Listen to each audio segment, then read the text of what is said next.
That morning, John F. Kennedy International Airport awoke to a strange mixture of busyness and sleepiness. Pale golden sunlight streamed through the vast glass panels, scattering dazzling streaks across the cold stone floors. The automatic doors continuously opened and closed, swallowing streams of people and releasing the familiar chorus of sounds, the dragging of suitcases, hurried footsteps, and loudspeaker announcements echoing throughout the space. Amidst the crowd, a man walked quietly, not hurried, not tense, as if time itself slowed around him. Malcolm Hayes, a name that most people in the terminal at that moment would not recognize. But within the circles of U.S. federal law, he was a living legend, a judge renowned for his fairness and a demeanor as unshakable as a rock amid storms. Today, Malcolm carried none of the black robes or the aura of authority. He only carried with him a first-class ticket, an old leather briefcase, and a soul yearning for a little peace. His footsteps blended into the chaotic symphony of the airport, unhurried, without jostling. Each step is a silent declaration. I have time. I have freedom. The ticket checkpoint, a soft beep from the scanner, confirmed Malcolm's information. A young flight attendant smiled politely, handing back the fully verified boarding pass. Have a wonderful flight, Mr. Hayes, she said, her voice light as a breeze. Malcolm simply nodded in acknowledgement before stepping onto the jet bridge. Flight 714, Horizon Air, departing from New York to Los Angeles. A long journey, but for Malcolm it was a necessary interlude after long, intense days of work. The first-class cabin of the Boeing 787 was spacious, luxurious, and bathed in warm light. Soft, genuine leather seats were lined up neatly, separated by aisles wide enough for two people to pass without brushing shoulders. Soft classical music flowed gently through the intercom, blending with the faint scent of new leather and freshly brewed Italian coffee. Malcolm found seat 1A, a seat at the front of the cabin by the window, a spot usually reserved for the most distinguished passengers. He placed his leather briefcase under the seat, carefully removed his coat and hung it neatly on the hook. Sitting down, he fastened his seatbelt with slow, deliberate movements, just as he did everything in his life. Never rushed, never careless. From the inner pocket of his jacket, he pulled out an old book of poetry. The cover was wrinkled and the pages had yellowed with time. Malcolm opened the book to a page marked by an old library card. His eyes skimmed the verses, lingering longer on lines about patience and faith in justice. At the front of the cabin, Sarah Mitchell, the chief flight attendant for the flight, entered with an impeccably composed appearance. Her uniform was crisply pressed without a single wrinkle, a standard-issue smile fixed on her face, and her gaze swept the cabin with the quiet confidence of someone who had handled thousands of flights. Sarah prided herself on her ability to read passengers. With just one glance, she believed she could tell who was a businessman, who was an artist, and who was an unfamiliar outsider to this luxurious world. Her eyes scanned over each person.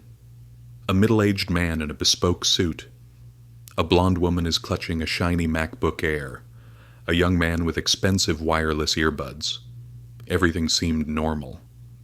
Until her gaze fell upon seat 1A.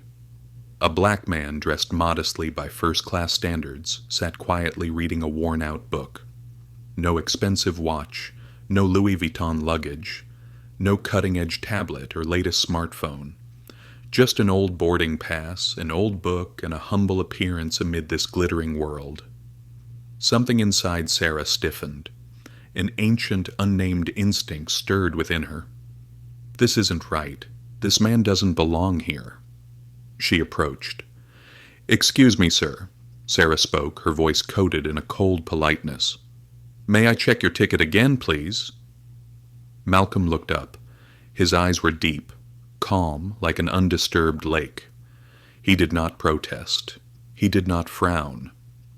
He simply handed her the ticket gently with both hands, like a man who understood deeply that sometimes silence is the most profound form of resistance. Sarah glanced at the ticket. Name: Malcolm Hayes. Seat: 1A class, first class. Everything was correct, but her suspicion did not abate. "I'm afraid there might be a mistake," she said, this time her voice firmer. "For procedural reasons, could you temporarily move to the economy cabin? We will verify after takeoff." A heavy silence blanketed the first-class cabin. A female passenger lowered her newspaper and glanced over. A man pretended to check his phone, but stole furtive glances. A little girl stared at Malcolm with confusion, then turned away when her mother tugged her hand lightly. Malcolm did not react. He carefully closed his poetry book, slipped it into his jacket pocket, packed his briefcase, and stood up, slowly, deliberately, his head held high. As he passed Sarah, just a fleeting glance, but it was enough to make her chest tighten as if someone had squeezed her heart.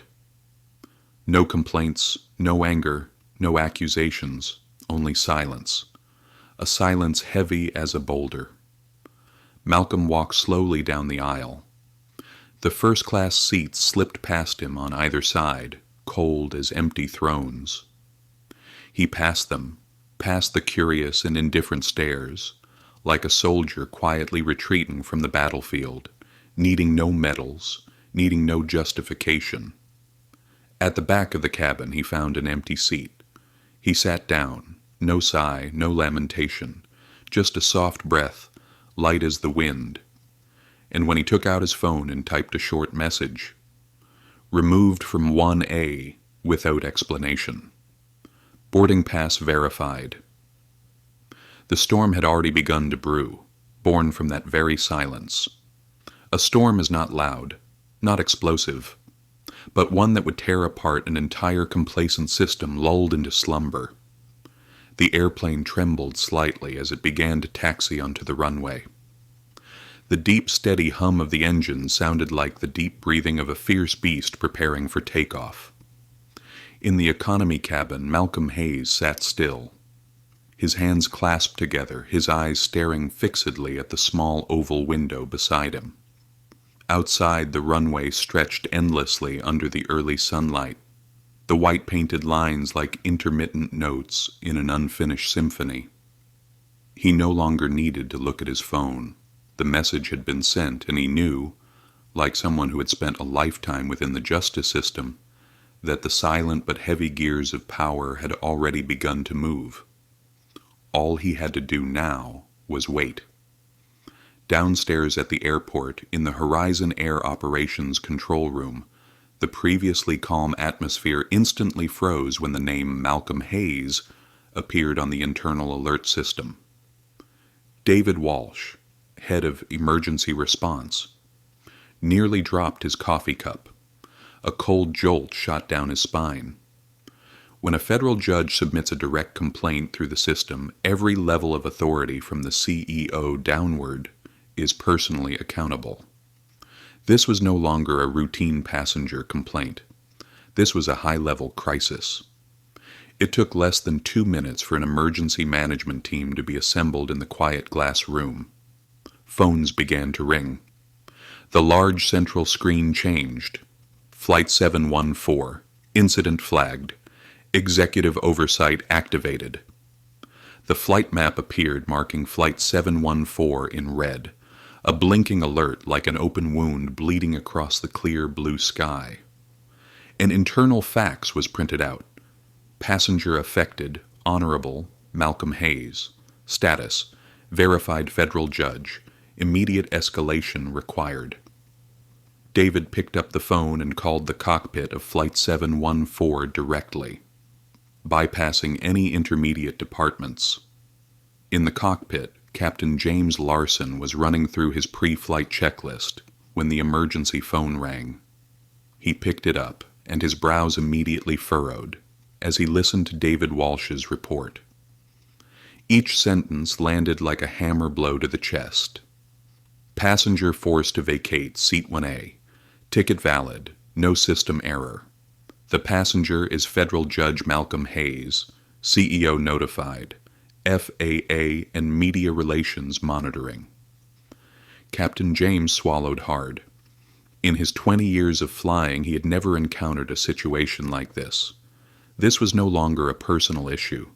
It was now a media crisis, a legal crisis, a branding crisis, all rolled into one. He turned to the intercom and called, "Chief Flight Attendant Sarah Mitchell, report to the cockpit immediately."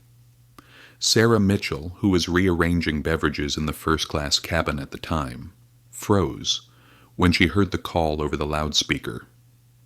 Her hand halted mid-motion. A quiet sense of unease tightened around her throat. Being summoned to the cockpit right before takeoff was an extremely unusual sign. Nevertheless, Sarah adjusted her scarf, took a deep breath, and walked forward. She didn't notice the furtive glances beginning to follow her from the rows of seats. When she stepped into the cockpit, the air inside was so cold that she almost shivered. Captain James did not invite her to sit. He only looked at her with a grave expression that Sarah had never seen throughout her years as a chief flight attendant. "Sarah, did you remove a passenger from seat 1A?" he asked directly. Sarah swallowed dryly and nodded. "Yes, I checked the ticket, but he—" She faltered. She couldn't find any reasonable words to conceal her true thoughts. "I felt something wasn't right. I thought there was a mistake." Captain James stared at her, his voice as dry as desert sand. "That passenger is Federal Judge Malcolm Hayes." Sarah froze. Her eyes widened and didn't blink. The tiny blood vessels at her temples felt as if they were about to burst. She tried to open her mouth to defend herself, but her throat was choked tight. Captain James let out a heavy sigh. "The CEO of Horizon Air has received the report. Legal counsel has been involved. Our flight is under surveillance. When we land, there will be investigators and security personnel waiting." Sarah took a step back, as if the very ground beneath her had just cracked open. Meanwhile, in the economy cabin, Malcolm remained seated, unmoving. A young flight attendant passed by, about to offer him a wider seat, but the calm and profound gaze in his eyes made her hesitate, then only bow slightly before moving on. Malcolm knew that the greatest storms often began in silence. Back in the first-class cabin, the atmosphere was becoming increasingly stifling. The passengers who had witnessed Malcolm being asked to leave began whispering among themselves. A young businessman murmured, "Did you see that? That man had a valid ticket." A middle-aged woman replied anxiously, "I heard he's a judge." The rumors spread like sparks across dry grass. Sarah returned to the cabin, her face pale as a sheet. All eyes turned toward her, no longer with trust, no longer with respect, only with silent suspicion and judgment. She tried to smile, tried to continue serving drinks, but her hands trembled, causing the glasses to clink against each other. A man seated in 2D raised an eyebrow. "Are you okay?"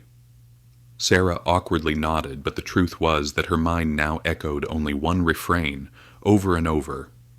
"Malcolm Hayes, Malcolm Hayes, Malcolm Hayes." In the airport operations room, a constant stream of update emails flooded the inboxes of Horizon Air's CEO and legal department. The email subject lines blazed red. Urgent, incident escalation, high risk. The lawyers scrambled to figure out whether there was any way to de-escalate the situation before it reached the press.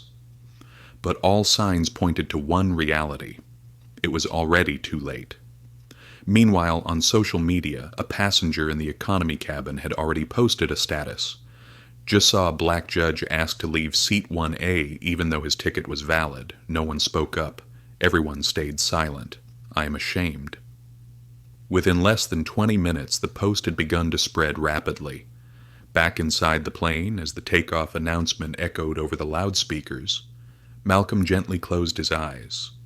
Not to sleep, but to prepare himself for a long journey. not just through space, but through the consciousness of an entire industry. He knew from the moment he sent that message, nothing would ever be the same again. The engine noise gradually softened as the Boeing 787 began its descent. Through the small window, rooftops stretched out like an intricately woven carpet, and the roads and cars below looked tiny, like toys.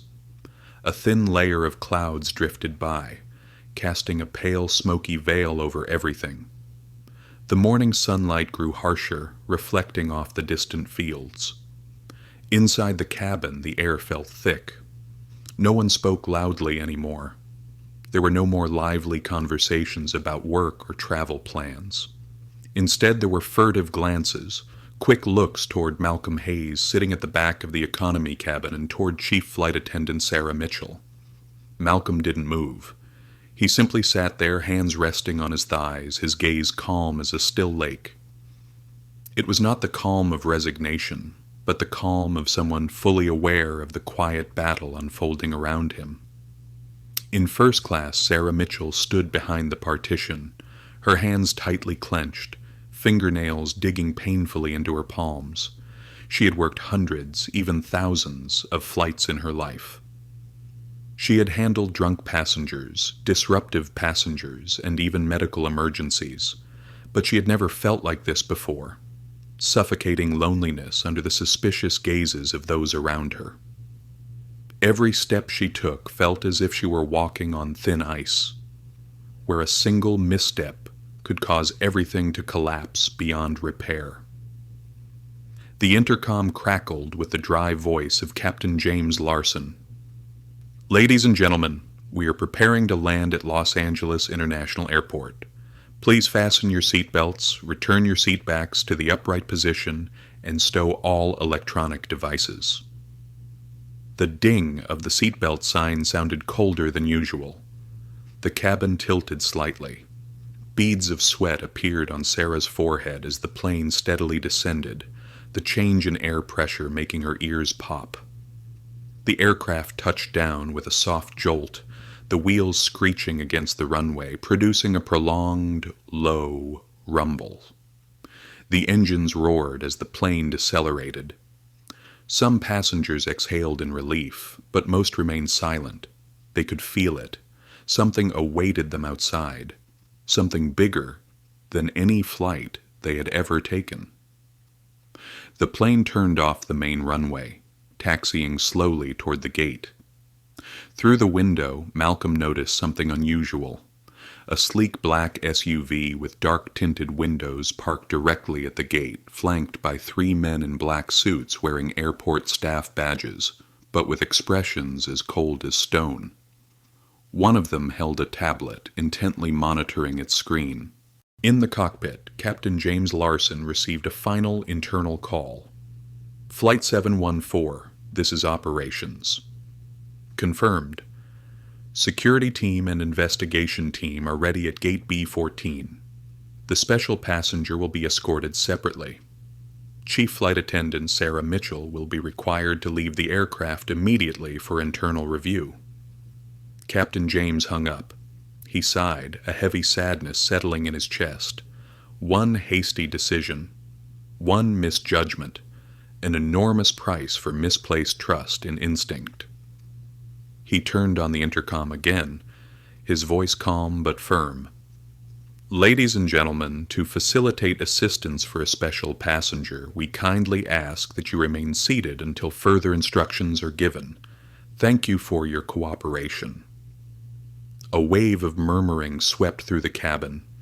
Sarah swallowed hard. Her legs felt like stone. She knew. The moment of reckoning had arrived. The aircraft door opened with a soft thunk. Blinding morning light flooded into the cabin, along with the arrival of 2 security officers in black suits, their faces expressionless. Their eyes swept over the cabin, quickly locating their target. One of them walked straight to where Malcolm Hayes was seated. The other nodded respectfully but firmly. "Judge Hayes, we are here to escort you." Malcolm stood up, picking up his worn leather briefcase. He said nothing, merely nodding slightly. and followed them up the aisle between the rows of seats. As he passed, eyes followed him, some curious, some admiring, some lowering in shame. Sarah stood frozen at the front of the cabin, witnessing everything. As Malcolm approached, his gaze briefly brushed past her. No malice, no contempt. Only a heavy silence, like a sentence hanging in the air. Sarah opened her mouth, meaning to say something, an apology, an explanation, but no sound emerged. Malcolm didn't stop. He walked past her through the open aircraft door into the blinding light and the consequences waiting beyond.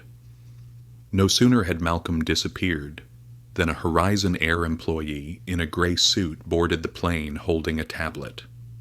He walked straight to Sarah, speaking in a low but firm voice. "Chief Flight Attendant Sarah Mitchell, please come with me. There's a meeting you are required to attend immediately." Sarah felt all the strength drain from her body. She nodded mechanically, following the man out of the cabin. Behind her, the remaining passengers began standing up, retrieving their luggage, but no one laughed. No one chatted. The flight ended under a heavy silence that lingered in the terminal. In a small conference room behind the airport concourse, Sarah Mitchell sat across from 3 individuals, one from Human Resources, one from the Legal Department, and one from the Internal Ethics Board. They didn't shout, they didn't threaten, they simply lay before her. The valid boarding pass under Malcolm Hayes' name, the completed boarding pass verification report, and the security camera footage captures the entire incident of her requesting him to vacate his seat. Each piece of evidence was like a tiny needle, slowly piercing through the fragile shell of self-defense Sarah was trying to maintain. There was no system error, no seat duplication, no airline mistake, the legal representative concluded. There was only a personal decision, made by you. Sarah had no defense left. She simply bowed her head, her hands clutching the hem of her skirt, her vision blurring with tears. In that moment she realized all the years of hard work, all the certificates of merit, all the praise and accolades. None of it could save her from one devastatingly bad decision. A decision born of a prejudice she had never dared to confront. Outside the airport gates, Malcolm Hayes stepped out, the sunlight gleaming on his silver-streaked hair. He quietly walked toward the waiting SUV. No fanfare, no declaration of victory. His shoulders were straight, his gaze steady ahead. Because to Malcolm, true victory was never about making someone kneel. It was about forcing them to look within themselves and recognize the darkness they had never dared to name. The meeting room door closed with a dry click. No more escape, no more first-class rows, no more neatly pressed uniforms, no more familiar words of praise. There was only Sarah Mitchell, an empty table, and 3 pairs of eyes across from her, cold, professional, and unyielding. The recording device placed in the center of the table emitted a soft beep.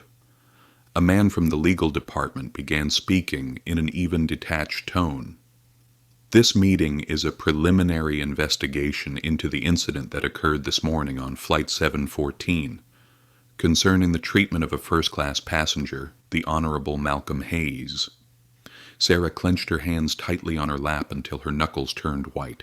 She opened her mouth to explain, but the faint sound that emerged was worse than silence. I didn't mean to." The words floated aimlessly in the room like a decaying leaf falling into a deep well. The legal representative slid a printout toward her, a photo of Malcolm's electronic ticket, a system log verifying he had properly checked in, and security footage capturing the moment she asked him to vacate his seat. There was no technical error, he emphasized each word. No disruptive behavior, no request from ground staff. "So what was your reason for acting as you did?" Sarah was speechless. She knew there was no excuse. Yet instinct still struggled, still clutched desperately at something. She repeated the same hollow phrase. "I thought there was a mistake." Why? The question was gentle but sharp as a dagger. Sarah closed her eyes. In her mind, the image of Malcolm reading poetry resurfaced. His calm demeanor so different from the flashy extravagance usually seen in first class. A demeanor that, unconsciously, she had labeled as out of place. She couldn't say it aloud. She didn't dare admit it, not to them, not even to herself. A long, agonizing silence stretched between them. Finally, the HR representative spoke, her tone softer, but no less grave. Sarah, we need you to understand that this isn't just about your action. This is a matter of organizational culture, about how we treat our customers, about the unconscious assumptions we carry into every gesture. Sarah nodded, her head bowed low. A crushing weight rose in her chest, not just the fear of losing her job, but the horrifying realization that the proud self-image she had built over the years might have been an illusion constructed on a foundation of prejudices she had never dared to confront. When the meeting paused, Sarah dragged herself out into the hallway. The high heels that once helped her stand tall through long flights now felt unbearably heavy, each step sinking into the cold stone floor. She passed endless corridors where the loudspeaker continued to announce the usual messages. Flight 839 to Chicago. Please proceed to Gate 27. Everything seemed normal, but to Sarah the world had shifted off its axis. She stopped by a large glass window looking out at the bustling airport scene. Ground staff hurriedly pushed luggage carts.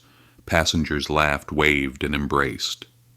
Life moved on, unaware that someone who once believed she was unshakable was now crumbling from within. Sarah pulled out her phone. Almost unconsciously, she opened a social media app. The headlines hit her like a series of slaps. Black judge forced out of first-class seat. Discrimination in the skies. The silence of Judge Hayes. A lesson in true power. Horizon Air faces discrimination allegations. Investigation underway. Sarah felt like she couldn't breathe. She scrolled through the comments, harsh criticisms, relentless condemnation. But what hurt the most wasn't the stranger's anger. It was the quiet questions. How many times have we stayed silent at small injustices? How often have we looked away without thinking? She slumped onto a lone chair in the empty hallway, her back against the wall, her hands cradling her head. In that moment, memories flooded back. The first time she put on her flight attendant uniform, the proud looks on her parents' faces as they saw her off on her first flight. The time she warned colleagues to be cautious of unfamiliar-looking passengers. The time she reassured herself, I'm just following protocol. But today the truth struck her squarely across the face like a slap. Following the protocol doesn't always equal justice.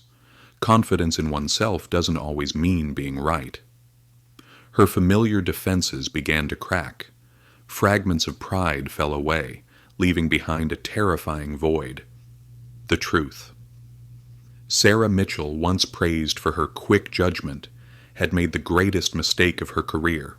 With a glance, a moment of prejudice, a cold, silent decision. Outside the airport, the sky remained a brilliant, cloudless blue. Elsewhere in a departing SUV, Malcolm Hayes sat silently, gazing out at the horizon. He didn't smile. He didn't sigh.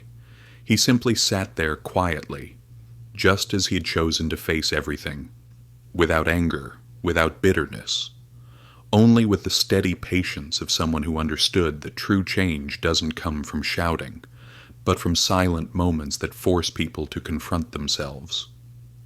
Sarah Mitchell did not yet know what she would lose, but she was beginning to understand. Sometimes losing the illusions we have about ourselves is the beginning of a long, painful, but necessary journey, a journey to find who we truly are. That afternoon, Sarah Mitchell exited the airport through the employee side gate. The Los Angeles sky blazed with golden sunlight, clouds drifting lazily as if unaware of the storm churning beneath the earth. Her shoulder bag felt unbearably heavy, as though it carried the full weight of a crumbling past. She hailed a taxi, riding home in silence to her small apartment not far from the airport. The driver occasionally glanced at her through the rearview mirror, curious, but saying nothing. Sarah knew why.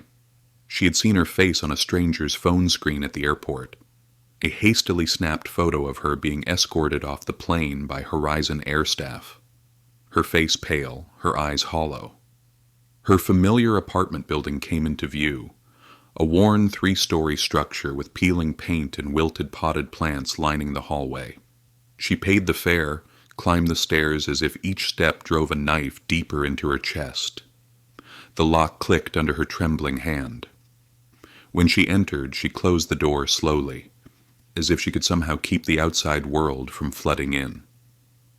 The apartment was silent, thick with the stale scent of old papers and cold coffee. Sarah dropped her bag, removed her shoes, and stood motionless in the living room. The beige walls, the battered sofa, the photo of her and colleagues from the day she became chief flight attendant hanging crooked on the wall, everything suddenly felt foreign. The ringing phone shattered the silence. Sarah flinched, her heart clenching. A new email. Her fingers shook as she opened it. The subject line was simple yet chilling. Notification of immediate suspension. Flight 714. She read each line as if reading her sentencing.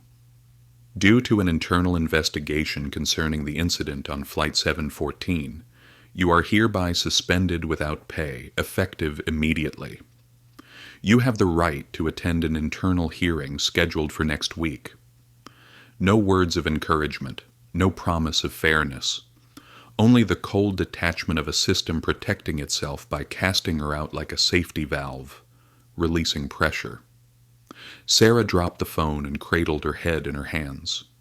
A black storm of panic crashed over her. No more cheerful greetings from colleagues. No more polite thank yous from passengers. No more admiring glances as she walked through the cabin. Only the cold, relentless knock of reality. She had become the most hated name in America within a matter of hours. Night fell swiftly, wrapping the small apartment in creeping shadows. Sarah curled up on the sofa, an old blanket wrapped tightly around her like flimsy armor against the flood of fear. Outside, life went on. The hum of traffic, the laughter of someone downstairs filtered in. But inside her, everything had collapsed. She turned on the TV, trying to drown out the suffocating silence. But the escape attempt backfired almost instantly. Malcolm Hayes's face appeared on a special news segment. A short clip showed him silently leaving the aircraft, an old leather briefcase in hand, walking upright between the rows of seats.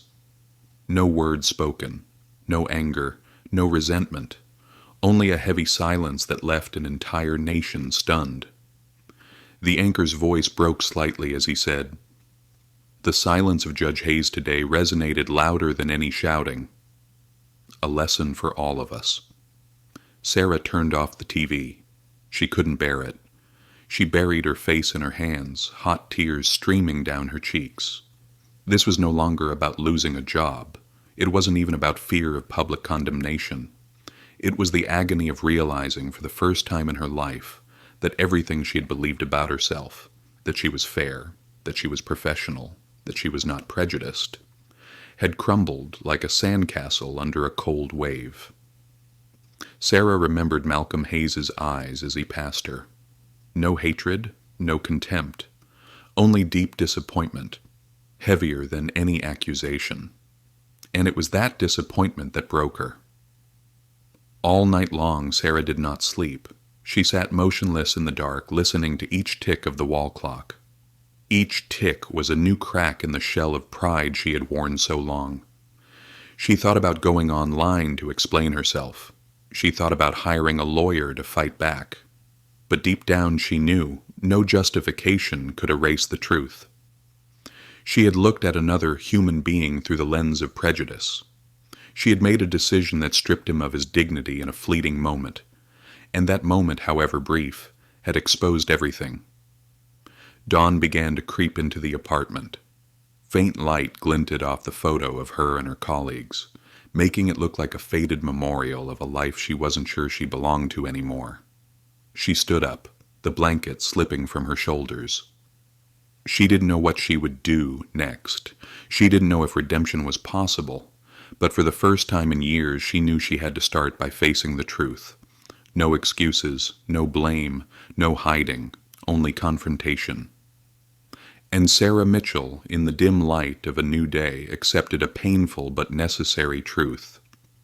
The only way out of the abyss was to walk through it, step by painful step, barefoot and wounded. 3 days later, when Sarah Mitchell woke up on the worn-out sofa, the sky outside the window had turned a heavy leaden gray. A drizzle fell, sketching broken trails of water across the dusty window pane. The small apartment remained eerily silent, as if the world had forgotten she existed. Her phone sat motionless on the table. No calls, no messages. No one was seeking her out. Not colleagues, not friends. Sarah sat there dazed for a long while before forcing herself to stand. Her head felt heavy, as if filled with thick mud. On the floor by the door was a white envelope, slipped through the mail slot at some unnoticed moment. She bent down and picked it up, her hands trembling slightly as she read the neatly printed words. Summons to attend internal disciplinary hearing. Horizon Air. The content was short but sharp as a blade.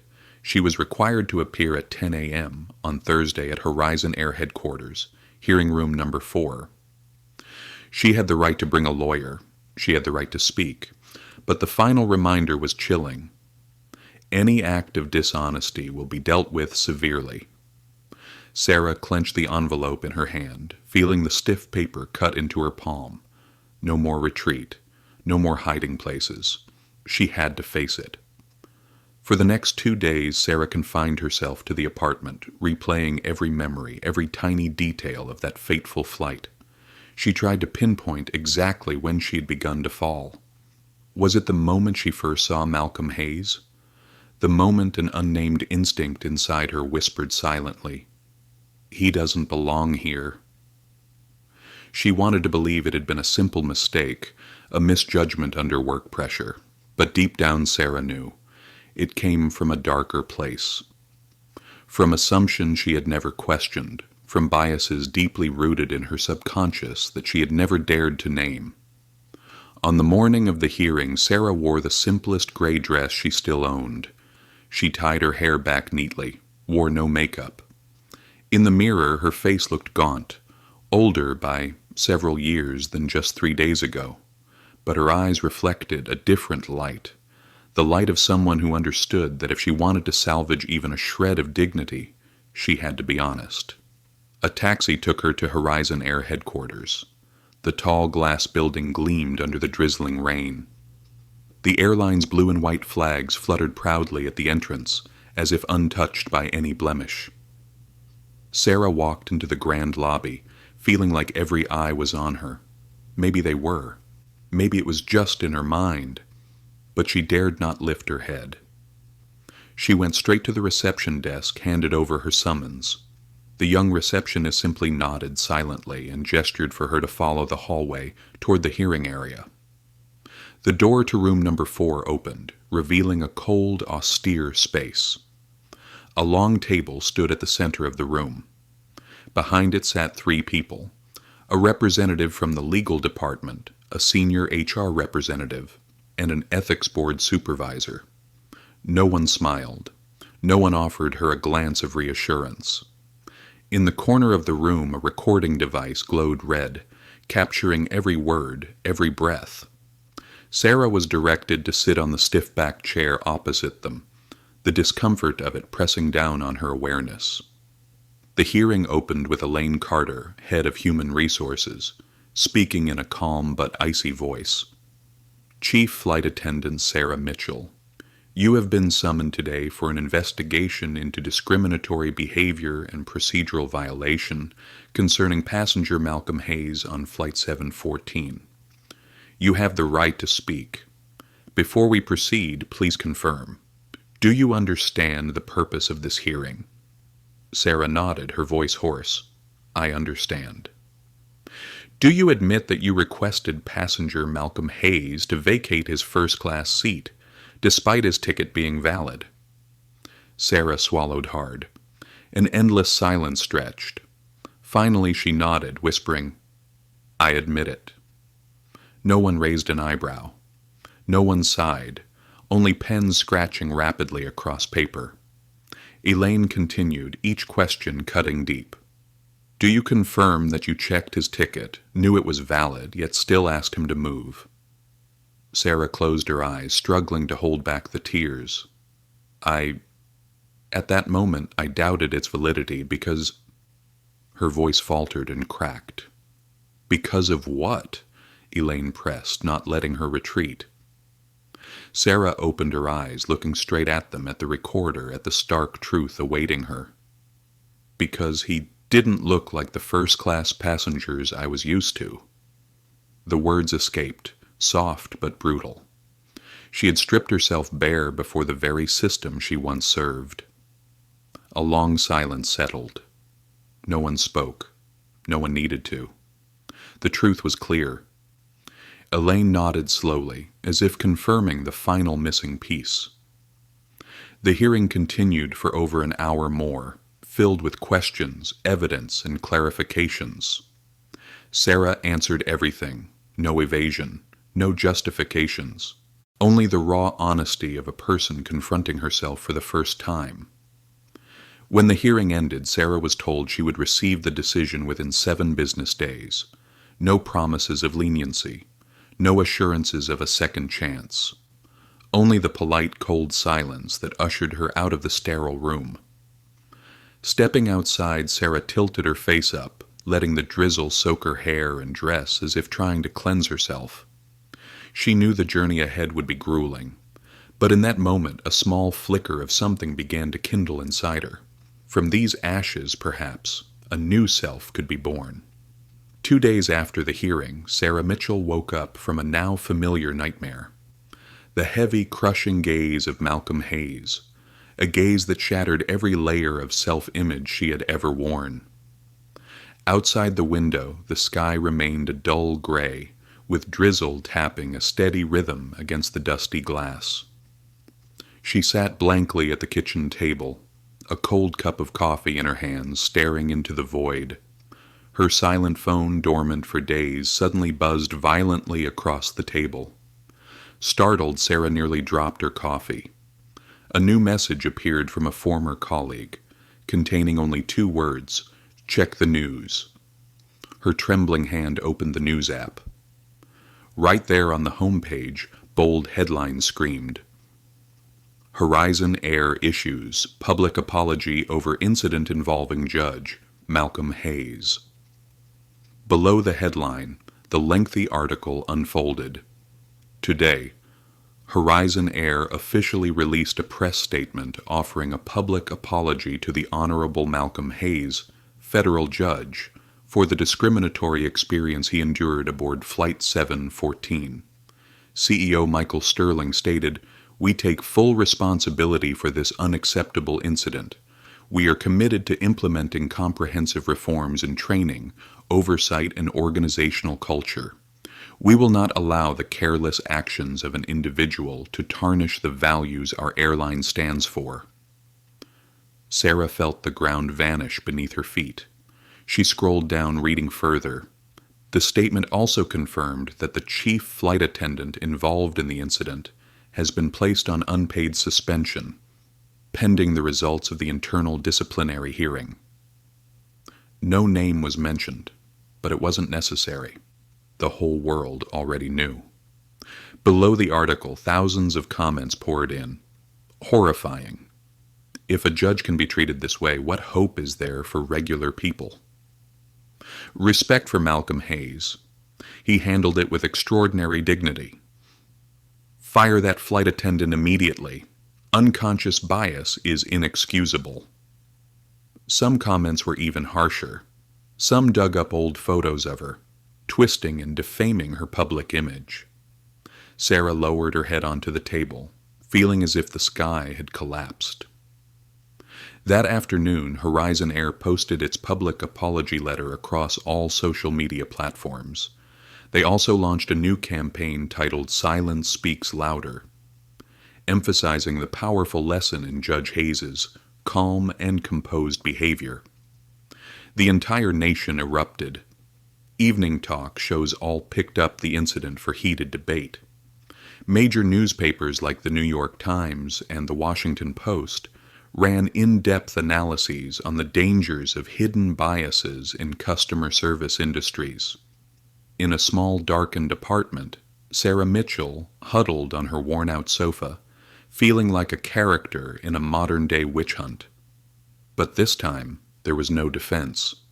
She knew she was guilty. She could feel the public's outrage, and she couldn't blame them.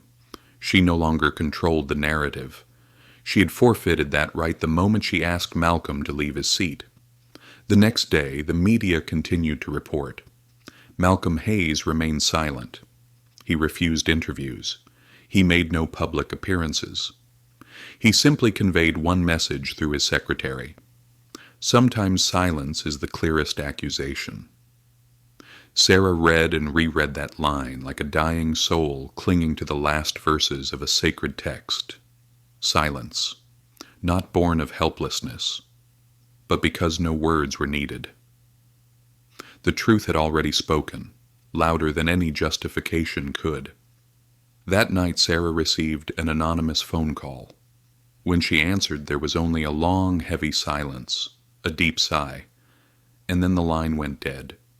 She wasn't sure who it was, a reporter, a former colleague, or simply someone who wanted her to know they knew. Sarah realized this was only the beginning.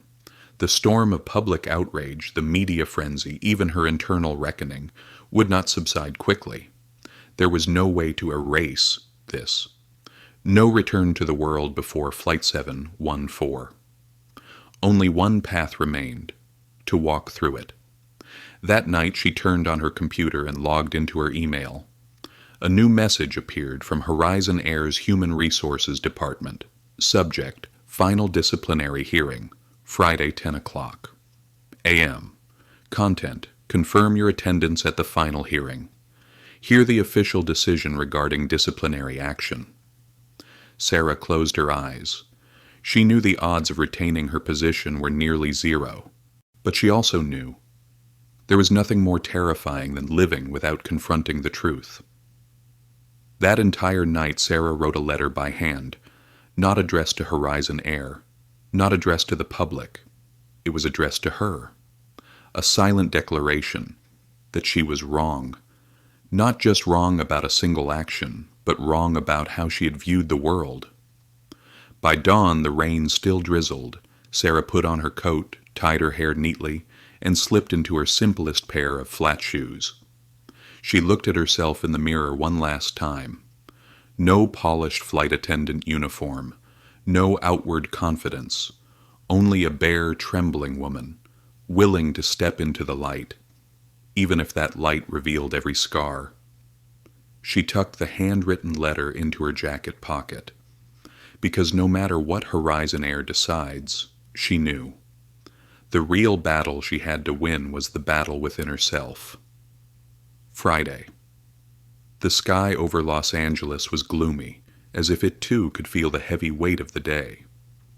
Sarah Mitchell stood in front of Horizon Air headquarters, clutching her thin coat tightly, her palms icy cold.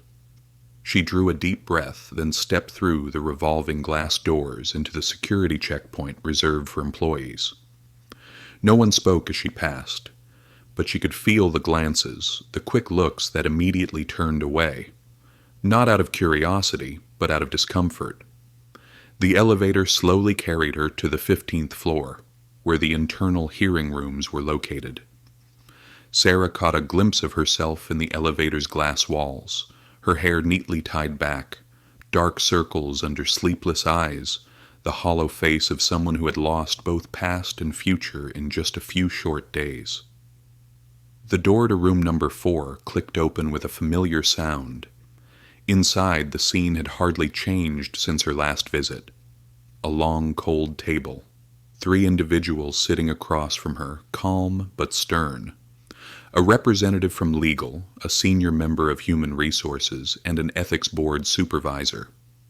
In one corner of the room there was a new presence. A representative from internal communications, holding a recorder and a small video camera. The entire hearing would be documented. Sarah swallowed hard and moved toward her designated seat. The session opened with Elaine Carter, whose voice was sharp as a scalpel. Chief Flight Attendant Sarah Mitchell, after the completion of our internal investigation based on verified evidence and testimonies recorded during the hearings, the disciplinary board of Horizon Air has reached a final decision. The room fell into absolute silence. Sarah gripped her hands together tightly to stop them from trembling. Elaine opened a file folder and read slowly, every word slicing through the air. You have seriously violated the airline's code of conduct toward passengers, willfully disregarded.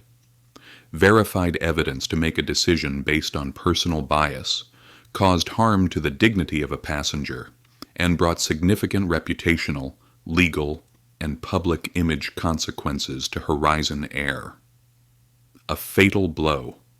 Sarah sat upright, fighting the urge to collapse like a defeated soldier. Elaine looked up, her gaze hard as steel. Horizon Air hereby terminates Sarah Mitchell's employment, effective immediately. No gasps, no signs of sympathy, only the steady scratch of pens documenting an unappealing verdict. Sarah heard the words as if they were meant for someone else, not for her. She sat motionless, letting each icy word seep into her skin, into her bones. Elaine closed the file folder, her voice slightly softer but no less firm. You will receive a formal termination letter via email and postal mail within 48 hours. Effective immediately, you are prohibited from accessing any Horizon Air flights, facilities, or internal systems. Sarah nodded, her voice barely a rasp. I understand. When the hearing was declared concluded, Sarah rose slowly to her feet. No one offered her a handshake. No one escorted her to the door. She walked out of that cold room, her legs heavy, each step carrying the weight of a shattered life. The door shut behind her with a resounding click. A chapter ended, not with glory, not with triumph, only with the terrifying silence of defeat. Sarah didn't return to her apartment immediately. She wandered the damp streets, letting the drizzle soak her clothes and hair, allowing the cold drops to wash away the invisible grime of arrogance and self-deception. She stopped before a small cafe on the corner. The windows were fogged, the interior lit with warm yellow lights, soft jazz music humming low in the background. Sarah stepped inside and ordered a black coffee, no sugar. She chose the most hidden corner, her back against the wall, her eyes gazing out at the blurred raindrops outside the window. From her pocket, she pulled out the letter she had written the night before.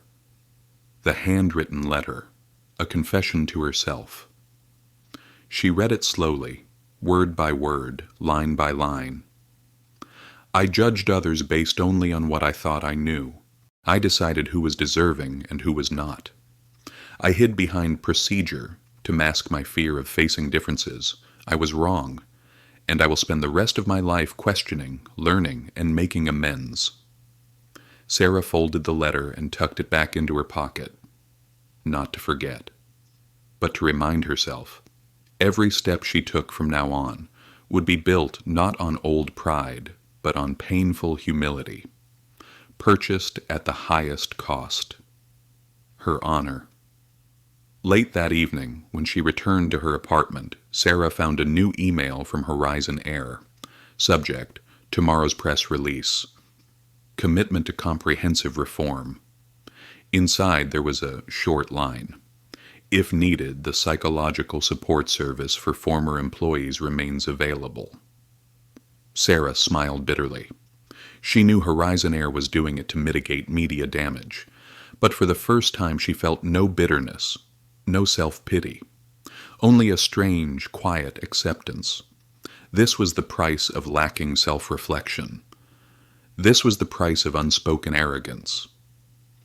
Sarah looked up at the night sky, where the thin clouds were beginning to part, revealing faint, scattered stars. For the first time in days, she no longer felt like she was drowning. Instead, a painful but necessary realization took root. Rebirth does not begin with forgiveness. Rebirth begins with brutal honesty with oneself. And Sarah Mitchell, though still broken, still bleeding from wounds yet to heal, knew this. She had taken her first step onto that path. 1 week after the official termination decision, Sarah Mitchell sat on a park bench near her home, holding a small worn notebook. Beside her, a fabric tote bag carried a few self-help books, a folder of job applications, and a printed list of local community centers currently seeking volunteers. She no longer cried. Her tears had long since dried up after countless sleepless nights. What remained was a profound emptiness and a quiet determination. Sarah flipped through her notebook, stopping at a page where she had written questions to herself. Questions she had never before dared to face. Why did I believe I had the right to judge others with just a glance? How many times in the past have I stayed silent in the face of wrongdoing, telling myself it's not my business? How can I live from now on, not to justify myself, but to make amends? Each question cut through her old layers of complacency like a tiny blade, exposing a raw, vulnerable human being, but also a more honest one than ever before. Sarah began searching for work, not in the airline industry. That door had slammed shut, and she knew she no longer deserved it. Instead, she applied to be a volunteer at a community center in Eastside, an organization that helped disadvantaged youth prepare for their first job interviews and taught them how to navigate professional environments. In her cover letter to the center's director, Sarah did not attempt to hide her past. I was once a chief flight attendant for a major airline, but I made a grave mistake, rooted in biases I had never confronted. I am not seeking to salvage my reputation. I am asking for the chance to contribute through honesty and through the hard lessons I've paid dearly to learn. She pressed send, then closed her laptop, her palms damp with sweat. No expectations, no hopes for forgiveness, only the desire to do something good, from the barest, most humble starting point. 3 days later, she received a call from the center. The voice on the other end, a middle-aged woman named Marcia, was warm and direct. We read your application, Sarah. I won't lie to you. There were people on the board who opposed bringing you in. But I believe that sometimes those who have fallen the hardest are the ones best equipped to teach others how to rise. Sarah froze, her throat tightening. You can start assisting with our communication skills class on Monday. No pay during the trial period. Do you accept? Sarah choked out a response. Thank you. And yes, I accept. On her first Monday at the center, Sarah wore a simple blouse and jeans, her hair neatly tied back. She was no longer the woman striding confidently through aircraft cabins in a crisp uniform. She was now simply a person, perhaps even less than ordinary, learning how to walk through life again. The classroom contained about 15 teenagers, most from low-income neighborhoods, their eyes layered with suspicion and guardedness. Sarah entered, mustering the most genuine smile she could. Marcia offered a brief introduction. This is Ms. Sarah. She will be helping you prepare for interviews, communication, and life skills. She is not here to teach you how to fit in. She is here to listen and walk alongside you. Sarah bowed her head slightly in greeting, receiving a sparse scattering of polite claps. She could feel the skepticism in their stares, and she accepted it, because she understood. Trust wasn't given. It had to be earned, little by little, through real actions. The first session didn't go smoothly. A boy named Marcus, around 17, sat with his arms crossed, glaring at her coldly. "What do you know about being treated like trash?" he snapped, his voice sharp as a blade. The room fell silent. Marcia started to intervene, but Sarah gently motioned for her to stop. She walked slowly toward Marcus and sat down in a chair directly across from him at eye level. She didn't argue. She didn't defend herself. She simply said, her voice steady and low, "Maybe I haven't fully understood, but I once stood on the side of those who made others feel like trash. And I'm here to listen to your story if you want to tell it." A heavy silence blanketed the small room. Marcus stared at her for a long moment, suspicion etched deep in his gaze, but then he turned away, saying nothing more. Sarah wasn't disappointed. She knew. Change didn't come from speeches. It came from patient presence, from proving day after day that she was no longer the same. That afternoon, Sarah left the center as the sun dipped low, painting the sky in vibrant streaks of orange and red. She stood on the center steps, breathing deeply the rain-scented air. For the first time in a long while, she felt she could still contribute something good, not to redeem the past, not to restore her reputation, but simply to do what was right, even if late, even if slow, but from the deepest part of her heart. On her way home, her phone vibrated. A new email. Sender, Malcolm Hayes. Sarah held her breath and opened it. Inside there was just one sentence. "I hear you've chosen to start over, quietly, without excuses. I wish you the strength to walk that path, on bare feet, but with a steadfast heart."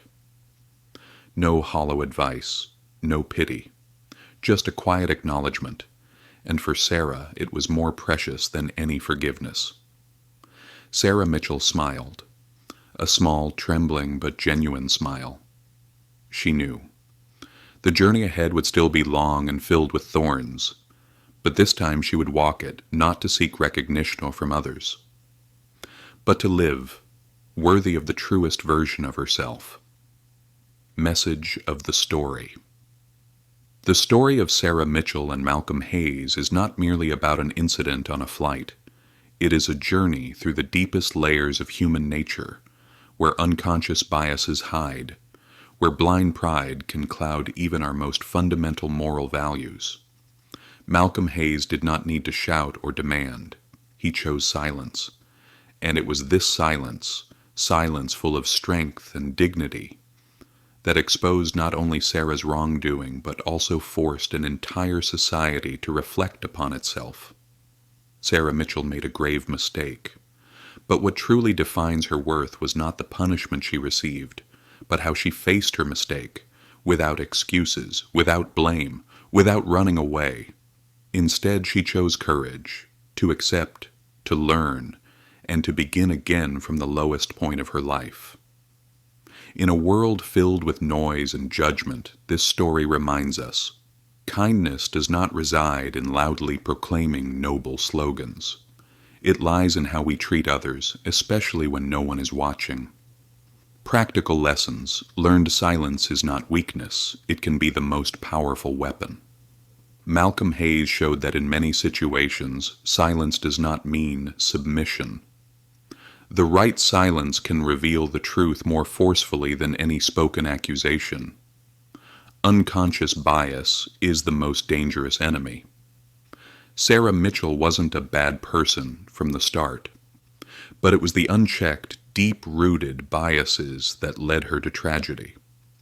In reality, each of us harbors biases, and only through continuous self-reflection can we recognize and overcome them. Forgiveness doesn't always require words. It can be shown through action. Malcolm didn't need to hear an apology. He only needed to see that Sarah had truly changed, quietly but steadfastly. A mistake is not the end if we dare to face it. Sarah lost everything, her job, her reputation, and her social standing. But she reclaimed the most important thing, her dignity and self-respect, by accepting her wounds, learning from them and slowly rebuilding herself. A civilized society does not measure success by perfection, but by the ability to correct mistakes. Horizon Air chose to publicly apologize, to reform its processes, and to retrain its staff. A strong organization is not one that never errs, but dares to acknowledge and correct its wrongs. Summary. This story is a powerful reminder. We are not defined by our weakest moments. We are defined by how we rise after falling and by the people we choose to become after everything.